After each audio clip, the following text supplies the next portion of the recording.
am ready for whatever. My number one thing was the team chemistry. You know, I've been on 6 different organizations, all of which were great, but there's nothing like this team chemistry, you know, and obviously the talent in the room, everybody sees. You know, what people don't see behind the scenes is how well this locker room is run, the character of the guys in each locker room. And you know, being in those 6 organizations, I know that's nothing to take for granted. It's not every day you get to play for a Hall of Fame manager either. Because you were a star in college at Stony Brook. I mean, College World Series, upset LSU in 2012.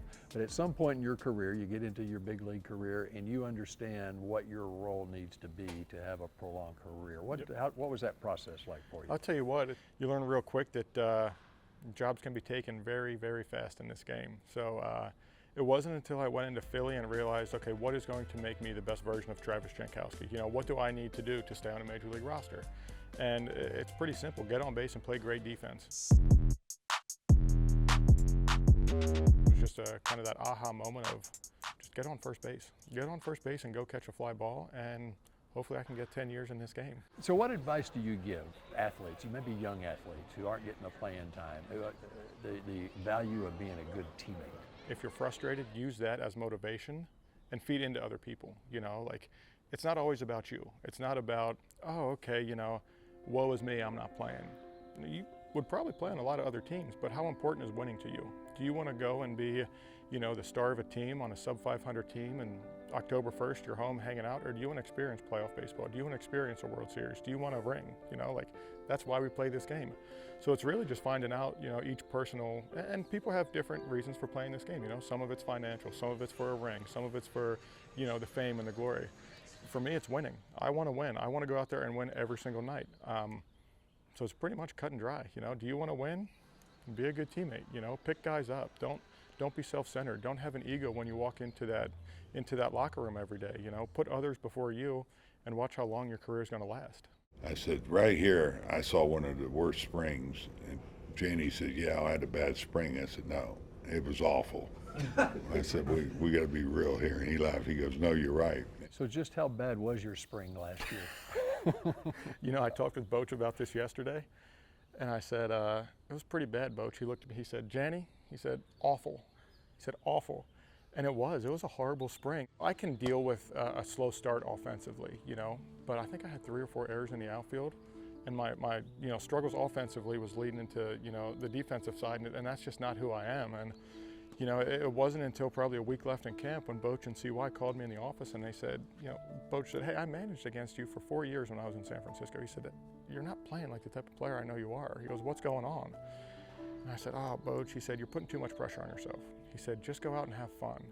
You know, and that was like reassuring. You know, he told me a little bit about his career being a backup catcher, having to come into spring trainings and make a team. And he said, I've been in your shoes. He said, just stop putting pressure on yourself and have fun and just let your talents play. And I told him yesterday, I said, Boach, you realize that that's what helped me in a World Series and not be nervous when I got, you know, when my name got in that lineup card. I said, you told me to have fun back in spring. Into center field, Jankowski comes through again. I took all the pressure off me back then. I said, I'm going out and having fun. A 2-run double from the guy getting his shot. It's those little conversations that, you know, when a manager sees you for who you are as a person and can see that stuff, it goes a long way.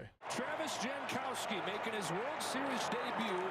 How do you rank that moment in your career? I mean, it's Game 4 of the World Series, and you were a contributor. Ogdolis goes down with an injury. You go 2 for 4, the big 2-run double, gave us 7-0 lead. Yep. And the rest, they say, is history. Game 4 was awesome. Game 5 trumps it by a ton. You know, I'll take an 0 for 3 any day over a 2 for 4 some RBIs. Getting that ring, celebrating with the guys. It's happened! The Texas Rangers win the World Series! It's like Game 5 is 1, Game 4 is like 3. You know, like awesome moment, great, but there's no comparison, man. Game 5 was awesome.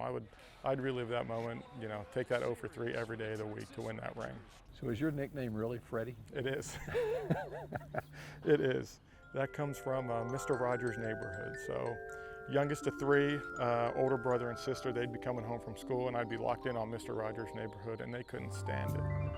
It's a beautiful day in this neighborhood. It makes sense too. I mean, you're a good neighbor in this clubhouse, right? It is. It's like a full circle, right? Maybe Fred Rogers is a little bit in me. I have always wanted to have a neighbor. He's in the heart there. All that time watching him must have fed in.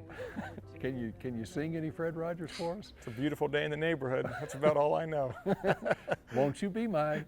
Won't you be my neighbor? Please won't you be my neighbor?